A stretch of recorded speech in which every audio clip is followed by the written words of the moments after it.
से 4 योजन दूर, जहां आज भी वेद मंत्र, जो लगभग 35,000 वेद मंत्रों का प्रकरण मिलता है, वो आज भी उपलब्ध हैं। आज हमारे पास जो वेद मंत्र है वो केवल 20,000 वेद मंत्रों के माध्यम से हम लगभग आहुति प्रदान कराते हैं, लेकिन वो 35,000 वेद के मंत्र जिन संगाताओं को प्राय महानंद जी महाराज और पूज्य गुरुदेव ब्रह्म ऋषि कृष्णदत्त जी महाराज त्रेता युग सुरंग ऋषि अपने प्रवचनों में यदा कदा बोला करते थे, और कई बार तो महानंद जी महाराज यजुर्वेद के इन मंत्रों की उक्तियों को लेकर के भी इन वेद मंत्रों के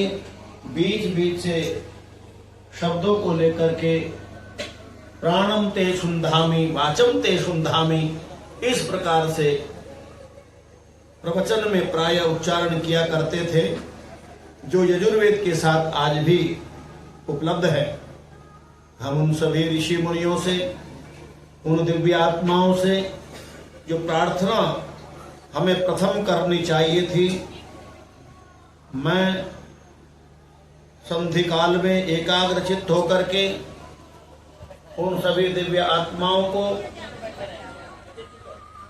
इस यज्ञ और अपने याज्ञिकों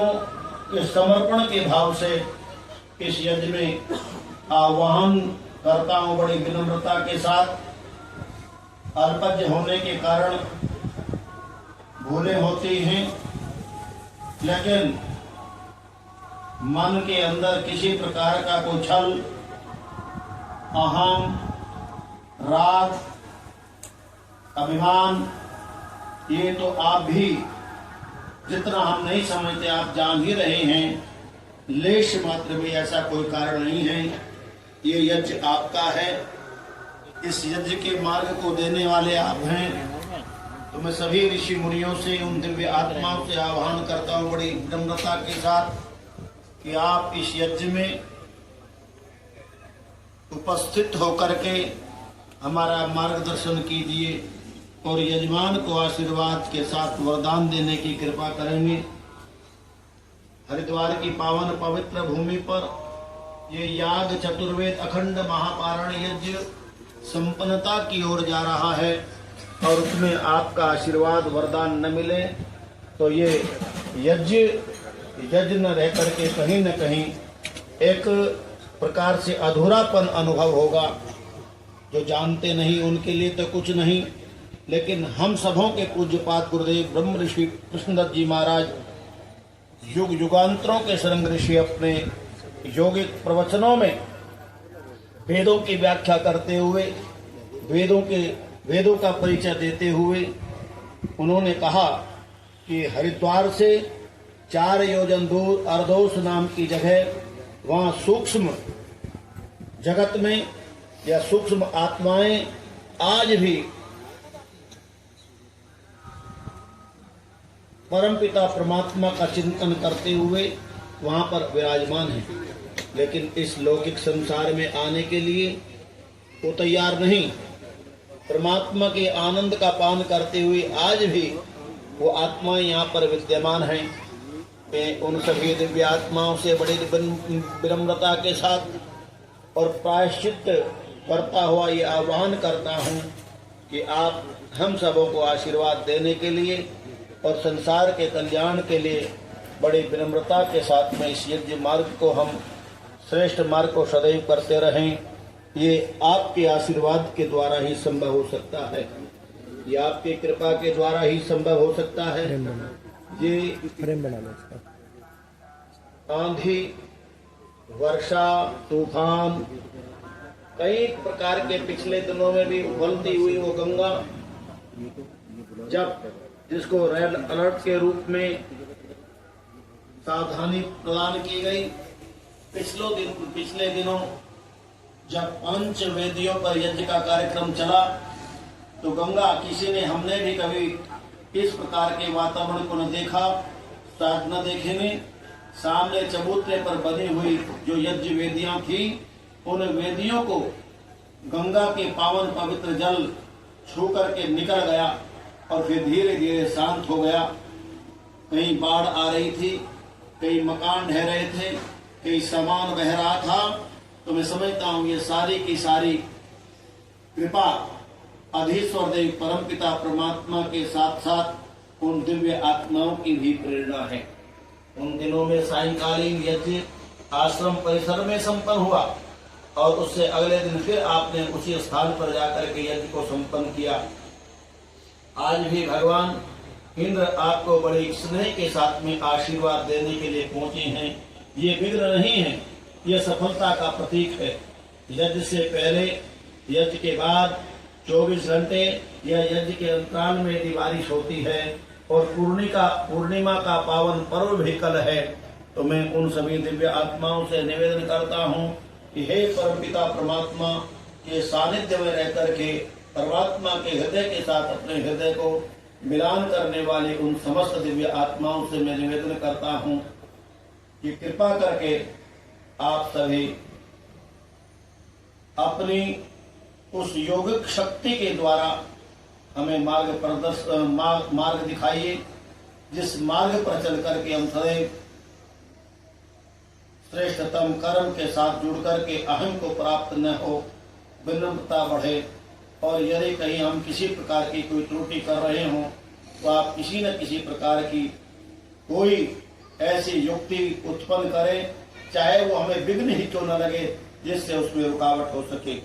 हे दिव्य आत्माओं, मैं पुनः आपसे आह्वान करता हूँ। मेरे पूज्यपाद गुरुदेव ने परिचय दिया, प्रथम दिवस हम उस आह्वान से वंचित रहे, लेकिन अभी यज्ञ चल रहा है। इस 24 घंटे के अंतराल में लोग आ रहे हैं, जा रहे हैं। ये आपका स्थान है, ये इस स्थान पर आपकी कृपा का एक ओरा छत्र छाया बनी हुई है। उस ओरे को कोई भेद न सके। मैं आपसे पुनः से आह्वान करता हूँ, आप इस यज्ञ में विराजमान होइए और सभी को आशीर्वाद और प्रेरणा प्रदान करने की कृपा करेंगे।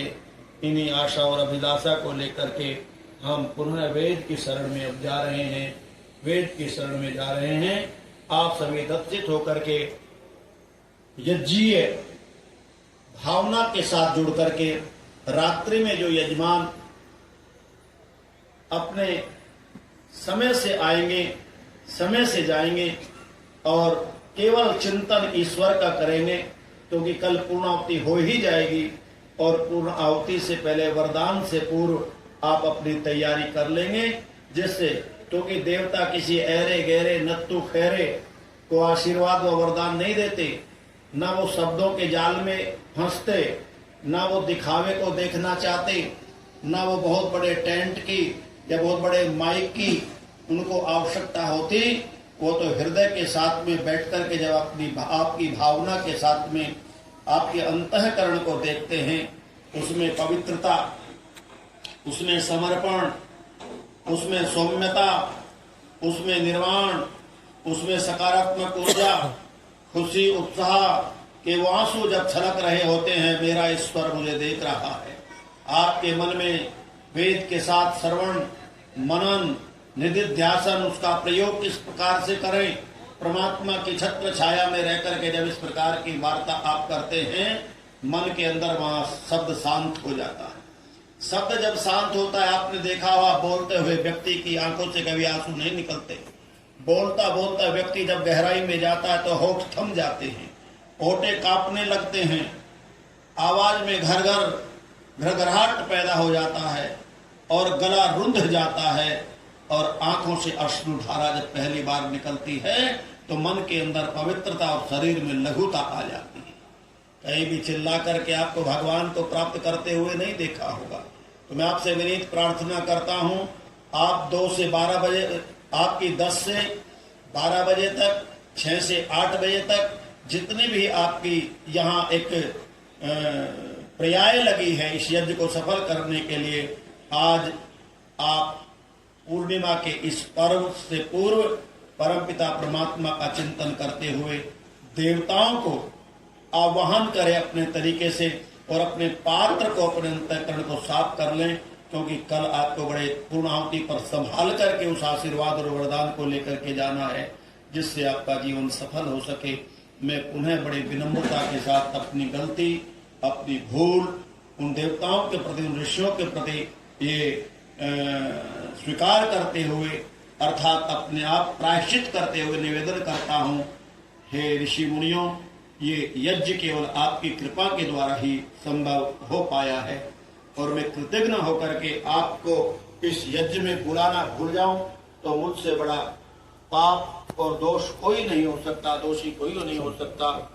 जब जागो तभी सवेरा, ये आपका चल रहा है और आदरणीय अतर सिंह जी के माध्यम से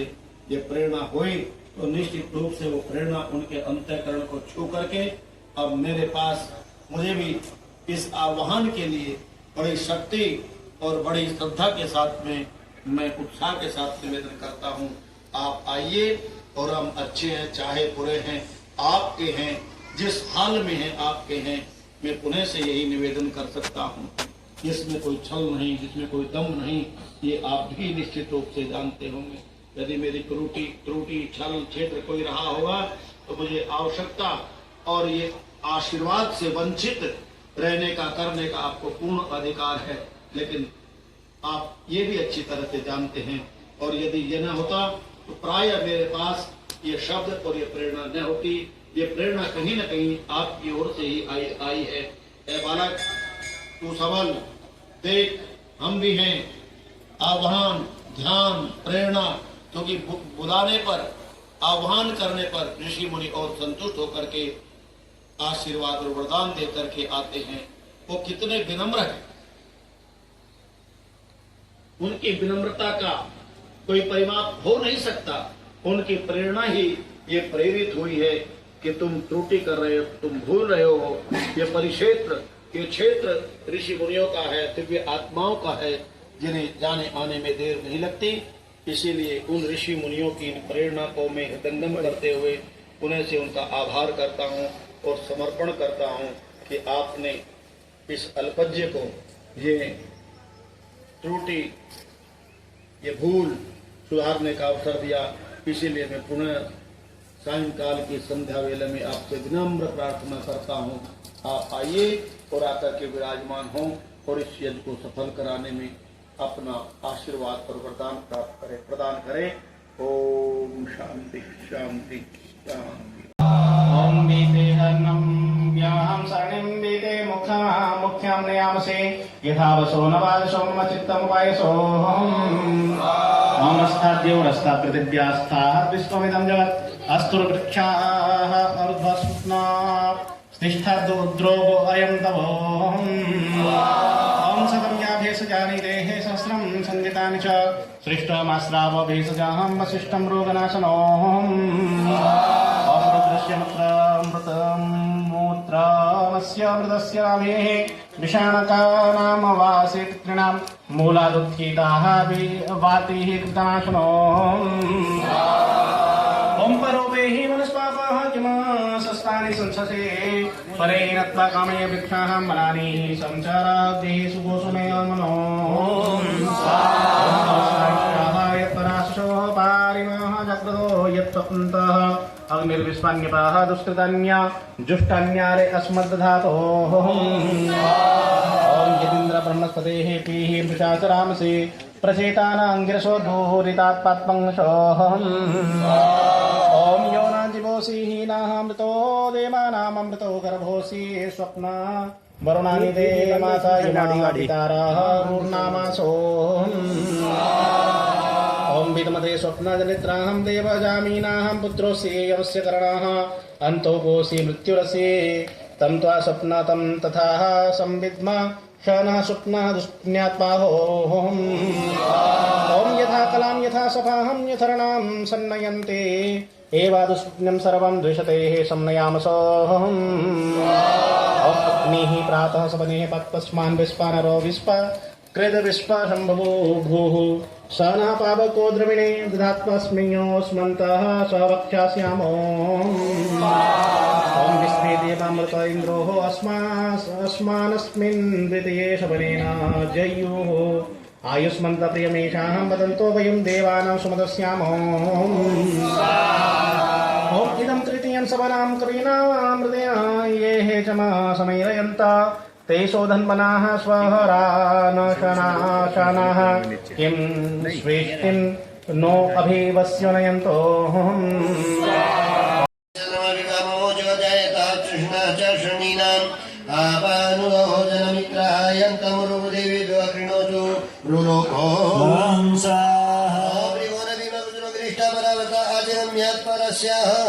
श्रीकं संजय परिविन्द्रतिग्मं विशत्रूनान्ताढि विमृदोनुदस्व ॐ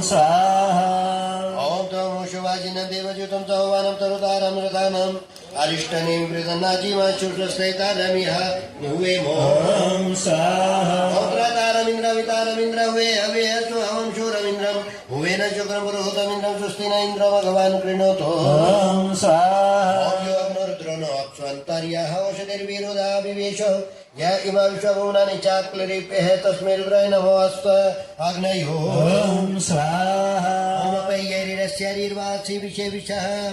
पृक्था विषमित्वा पृक्थाः अहमेवाभ्यपेहिं तं जहो दिव्याचारि समरसेन सम्पृक्ष्य हि आपय स्वाहन्नग्नागमं तं महसंसृजः वर्चसो ॐ सम्माग्निवर्चस्त्रिजं च अहं प्रजया समायुष विद्युर्मयस्य देव इन्द्रो विद्यात् स ऋषिभो इदमपप्रावतावद्यं च मलं च यच्चाभिदूद्रोहन्नानृतं यच्च शेप्याभिरुणो देहोस्य दिशीय समिदस्य समेधिशीय तेजोसि तेजोमय देहो कृष्णः पुराणवद्वारतीतरिव गुष्पितम् अवजोदस्य दम्भयो वयं तदस्य संवृतं वश्वेन्द्रेण विभजामहे म्लापयामि वज्रहं चिव्रां गरुणश्च व्रतेन तो ॐ यदाकेवापायते स्मृतो चालनाय वयः अवस्थश्च कृग्निः दीवता शाङ्कुरश्च नितोदनः तथा यदाह ततमव तदत्तनुदयदोत्तत्तं नितत्तनो इन्द्रसुब्रामत्वाममोभिसुमृडीको भवतु विश्ववेदाः बाधतां द्वेषोऽभयं न कृणोतु सुवीर्यश्च पतयश्चामो ॐ ससूत्राहं स्वापम् इन्द्रोऽस्मादाराच्यद्वेषसुतन्यूर्योऽतुः तस्याः वयं सुतव्यज्यस्याभिः भद्रे सोमनस्य मेहश्चामो ॐ इन्द्रेण मन्युना वयमभिश्चामवृतन्यता ज्ञातो वृतान्यप्रतो